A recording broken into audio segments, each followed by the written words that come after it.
E aí, minha gente, tudo certo com vocês? Quinta-feira, todo mundo tá ligado que é dia de ideadura, né? Muita gente aí desde a semana passada me pedindo pra eu falar um pouquinho sobre o centro esotérico do Jovem Místico, lá do sul do país, que viralizou nas redes sociais, mas eu não vou aprofundar isso não, porque não preciso. No entanto, tudo tem desdobramento, porque em tudo há intencionalidade, e aí toda hora eu tô chamando a atenção.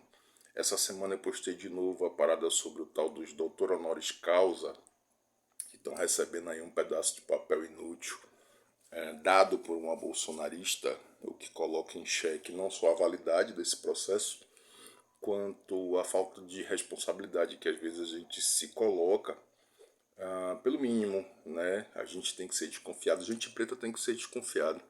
Fanon vai dizer que a nós é permitida a violência e eu vou além de ser permitida a violência, a gente tem que ter o tempo inteiro, né? A gente tem que ser o tempo inteiro gato escaldado, porque senão é barril, pivete.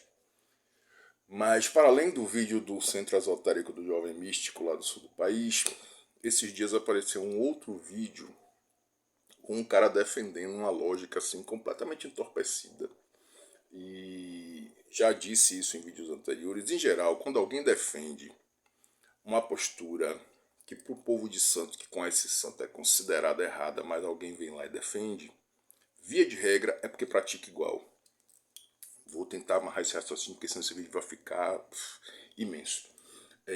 Para quem conhece o jogo de búzio como tem que ser, sem as possíveis adaptações, é um esforço da zorra, ou ao menos para mim é, quando alguém vem jogar búzio e eu tenho que traduzir um sistema oracular milenar para caber na vida de uma pessoa que às vezes não tem vínculo com isso e para dar conta de uma esfera mundial, global. A gente está falando de economia, a gente está falando de geopolítica, a gente está falando de uma série de coisas que eram pensadas em outras configurações nas sociedades originais onde nasceu esse sistema oracular e esse sistema de culto. Hoje a gente tem que dar conta de contradição, das novas identidades de gênero, das configurações sociais, da economia, enfim, de toda a série de demandas da sociedade que a gente está vivendo. Então é sim um esforço, inclusive intelectual. Acho que uma parte de todo o problema que está acontecendo aí é a falta de conhecimento das pessoas sobre tudo. E eu não estou falando sobre uma intelectualidade oriunda dos meios acadêmicos, não. É capacidade de pensar, de filosofar mesmo. Mas enfim, o cara levou, a linha do raciocínio que ele usa é que errado em que está e quem critica o cara, porque na cabeça dele o orixá só tem a ver com prosperidade financeira. Isso tem nome, isso se chama teologia da prosperidade. Sabe quem faz isso muito bem? Deixa eu lembrar aqui, porque eu tô ficando velho, às vezes é complicado. Deixa eu pensar aqui, se eu puxar pela cabeça. Ah, Igreja Universal do Reino de Deus.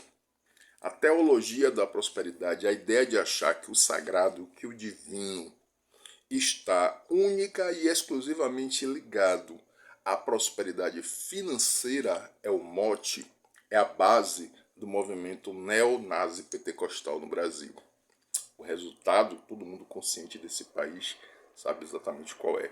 Ah, babá, você está me dizendo que o orixá a pessoa tem que passar fome, orixá você vai ter que passar o que você tiver de passar, e o que você tem de passar tem a ver com as escolhas de sua cabeça antes de ter vindo para o mundo físico e as escolhas que você faz depois que chega aqui. Para além dessas, nós ainda somos atravessados pelas escolhas do nosso entorno. Né? Nosso caminho tem a ver com as escolhas que os nossos pais fazem ou deixam de fazer.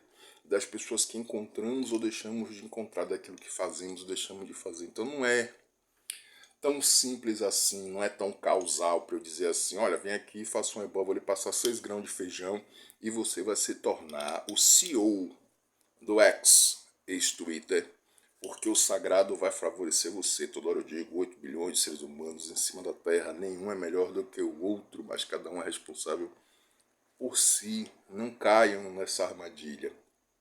A pessoa tem que viver na miséria, na pobreza, não é o ideal, nenhum Ori vem no mundo para sofrer.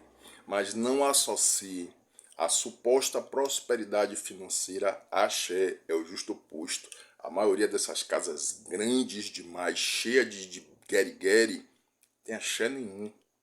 Tenha um sistema que esse sim é causal.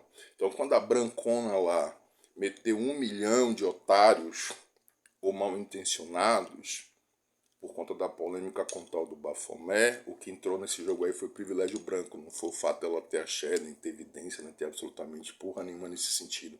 O mesmo serve para o Centro do Jovem Místico e o mesmo provavelmente serve para o outro canalha que tá avalizando o primeiro canalha, querendo dar o engodo, ó. O nome disso, minha gente, é Miguel.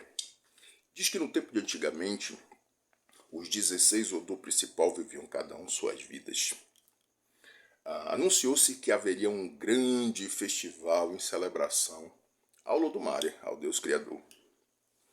Nada acontecia ou nada se fazia nessa sociedade sem a consulta ao Urumilá-Ifá, sem a consulta ao oráculo. E eis que os 16 Odu foram até Urumilá para saber os desígnios, para saber os ebó que eles tinham que fazer. Ao final de cada consulta, ao final de cada orientação, Urumilá-Ifá entregou a cada um dos 16 Odu uma abóbora e disse para eles, né, e para cada um, faça com isso o que bem lhe aprovei, venda, dê, coma, enfim. Essa orientação era extra a todos os desígnios do ebó. A um desses Odu, Urumilá-Ifá disse, aconteça o que acontecer, não partilhe as sentimentalidades, não partilhe a situação com ninguém, seja ela boa, seja ela ruim. Dos 16 Odu, esse que recebe a orientação era considerado o mais pobre, o com menos posse. Ironicamente, o que morava mais perto da capital do reino, onde haveria o festival.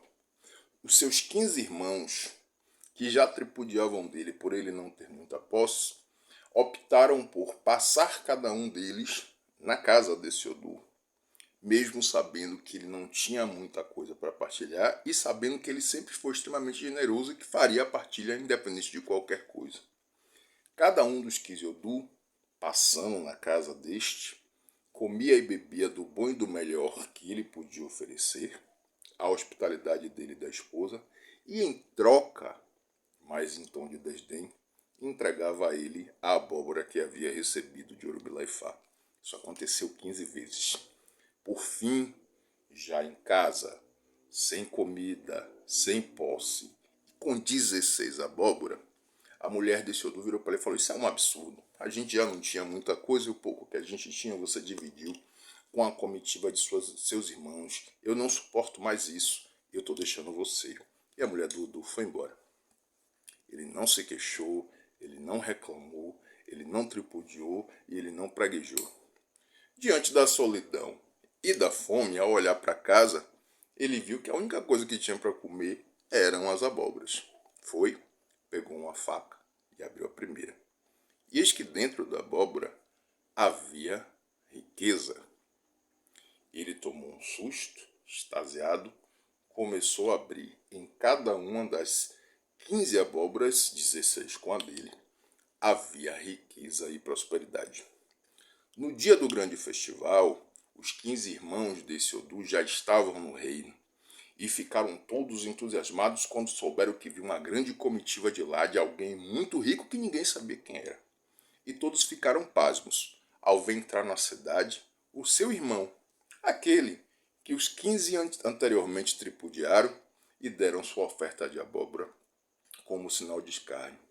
Essa história fala sobre perseverar, fala de tomar cuidado para não praguejar com a nossa própria vida e principalmente diz que prosperidade pode vir configurada de diversas formas e não necessariamente é sobre dinheiro.